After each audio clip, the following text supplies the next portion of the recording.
Hi designers. So I'm gonna start the tutorial like kind of 5 steps in.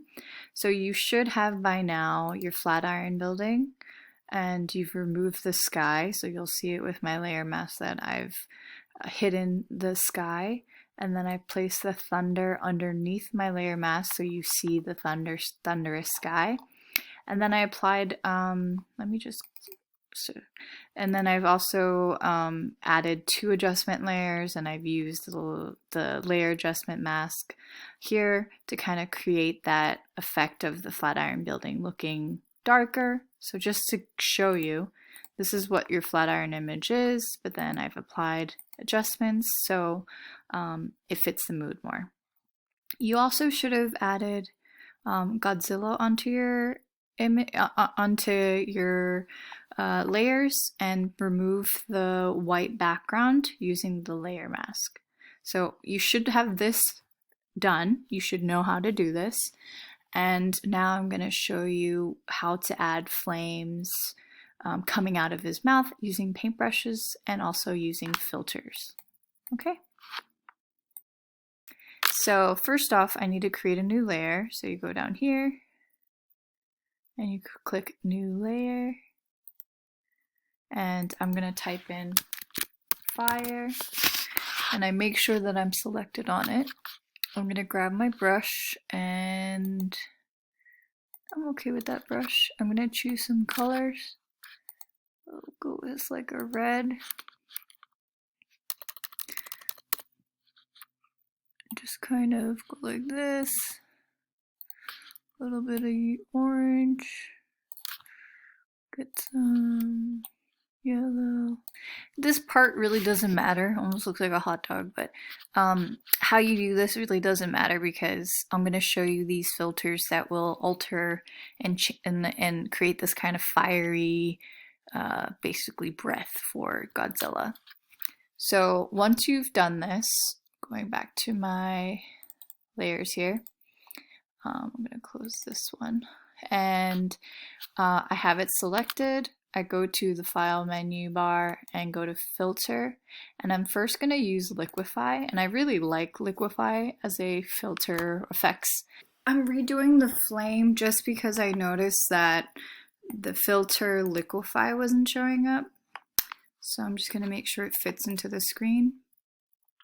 Alright, let's see. Alright, so this is a screen that pops up for Liquify feature. You'll see all along on this side, and then here you'll have the properties, and you could customize these tools.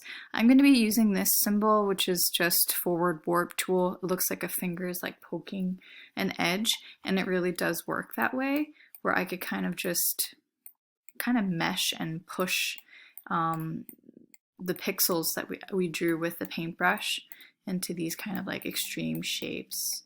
You could play around with these different tools if you like, and just kind of see what it can do, and do whatever you want to, and like poke around and see everything. But I'm gonna just stop right here. I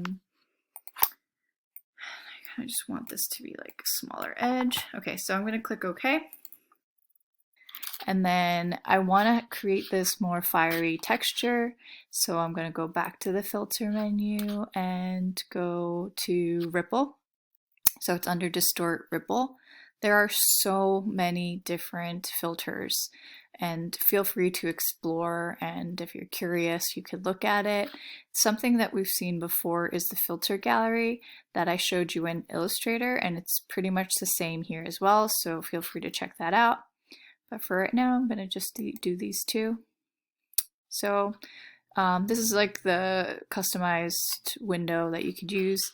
The ripple effect creates this almost like basically what you would see in like water. I've just decreased the view to 50% so I could see it. But you could start at like 0 where nothing happens, wherever that is, and then you could kind of heighten it on either side.